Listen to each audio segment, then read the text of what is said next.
Саламатсыңарбы, урматтуу кичинекей бөбөктөр. Мен азыр силерге Аюунун бала баккычтары аттуу коми эл жомогун айтып берейин.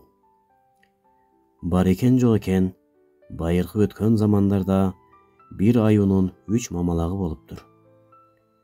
Бул кичинекейлер энесине көп эле түйшүк тарттырышыптыр. Улам бири ыйлап, ар кайсысы чырдап, тынчтык бербейт. Bir күнү аю эне аю акеге айтат. Эй токой кишиси, эгер 3 бала баккыч жалдап бербесең, мен сенден 9-чы чытырмандагы төркүнүмө кетип каламын. Аю аке коркуп кетти. Айбандарды, канаттууларды чогултуп, бала баккычтарды кайдан табууну кеңешти. Эч кимиси эмне кеңеш беришерин билишкен жок. Бир гана түлкү мындай деди. Токойдогу кепеде мергенче жашайт. Анын 3 кызы бар. Кечүүсү тамакты жакшы жасайт.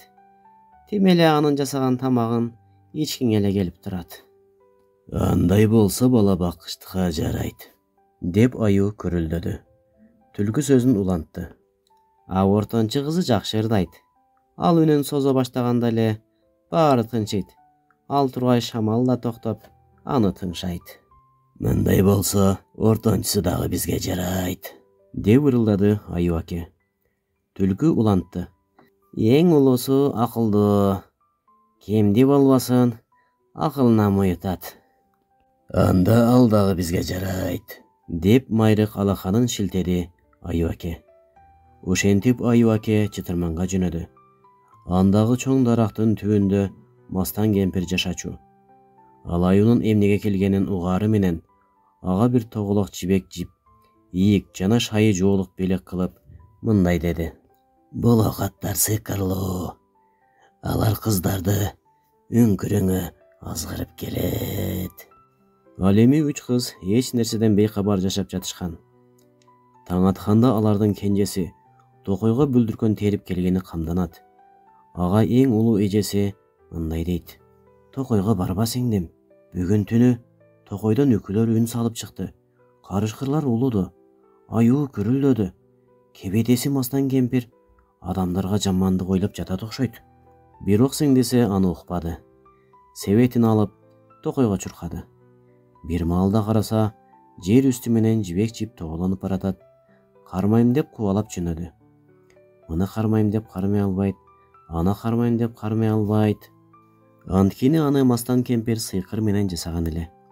Бир кезде жип чириген карагайдын түбүндөгү үңкүргө кирди. Кыз анын артынан калбады. Ал жактан аю акеге кармалды. Айласыз бала баккычтыкка жалданды. Улуу эжеси түнү бою уктабай, сеңдисинен сана аркап чыкты. Ал эми эртең менен ортончу кыз токойго камданды. Ага эжеси мындай деди. Барба токойго сиңдим. Бул түндө үкүлөр кубанычтуу кыйкырышты. Түлкүлөр шаңданып өрүштү. Карышкырлар сырдуу, сүрдүү улушту. Ал эми мастан кемпир шалбада шапаар тээп жүрдү.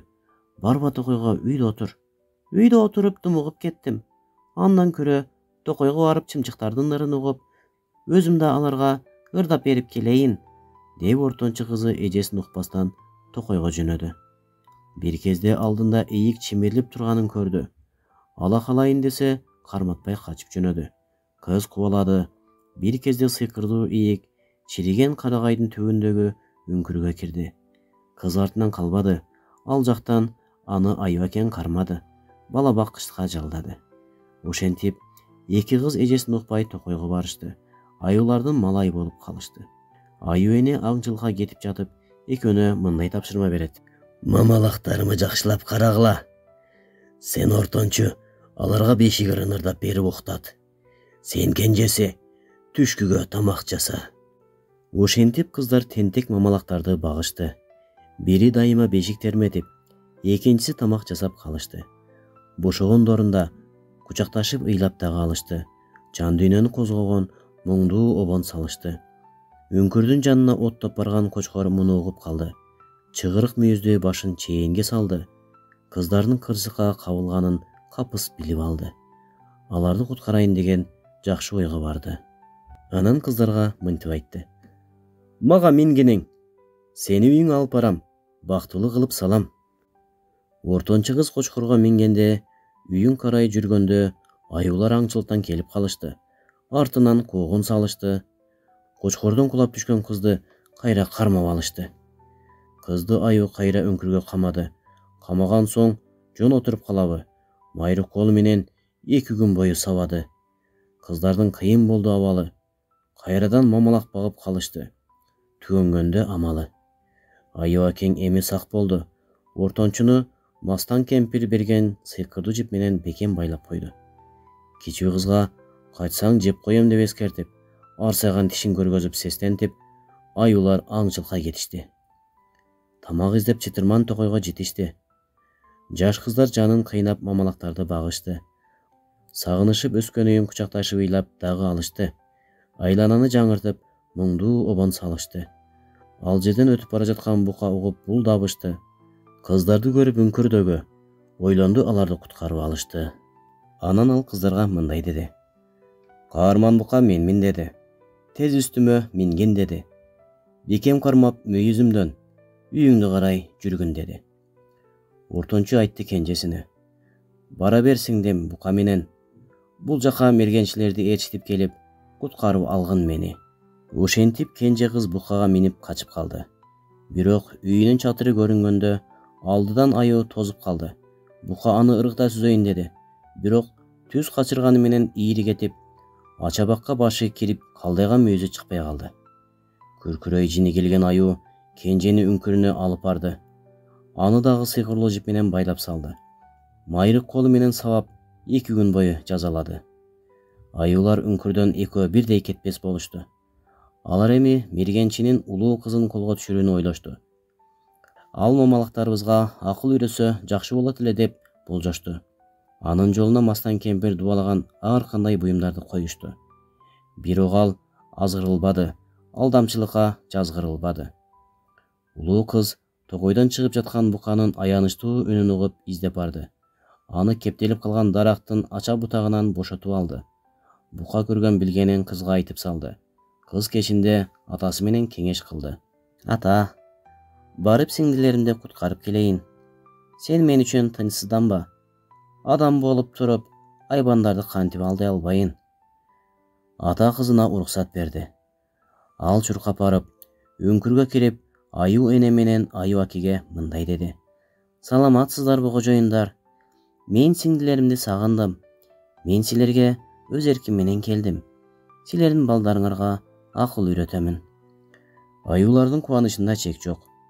Алар улуу кызды дасторкон жайып сыйлашты.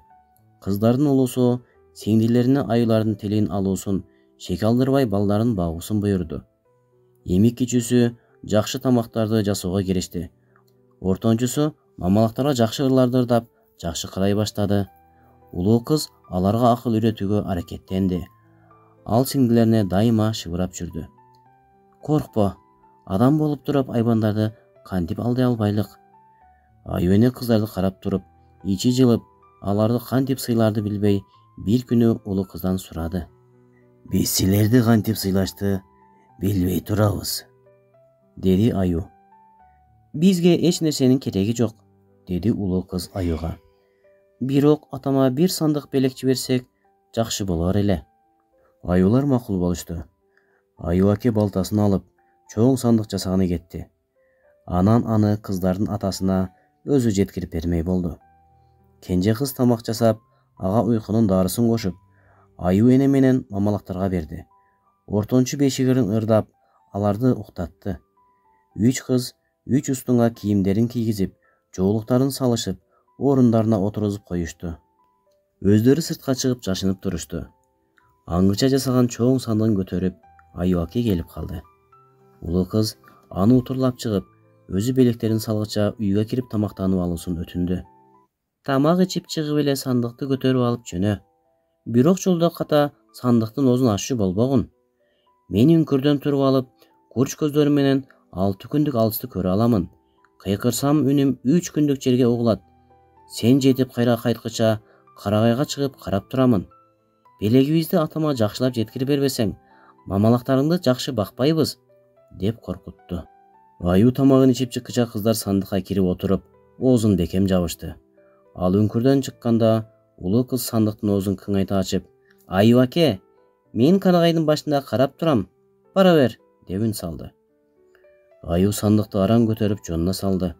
Күшүлдөп бышылдап, бир топ узап барып тынып, сандык эмнеге мынчалык оор деген кызыгуу менен аны ачмакчы болгонунда улуу кыз үн салды: «Алты күндүк алысыкты көрө аламын. 3 күндүк жерге үнүм жетет.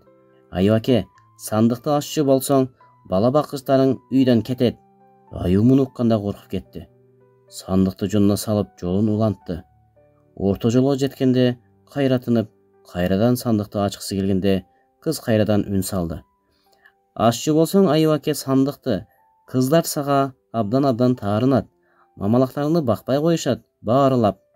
Күшүлдөп бышылдаган аюу сандыкты көтөрүп, мергенчинин үйүнө жакындаганда 5-6 тайган туш тарабынан чыгып талашты.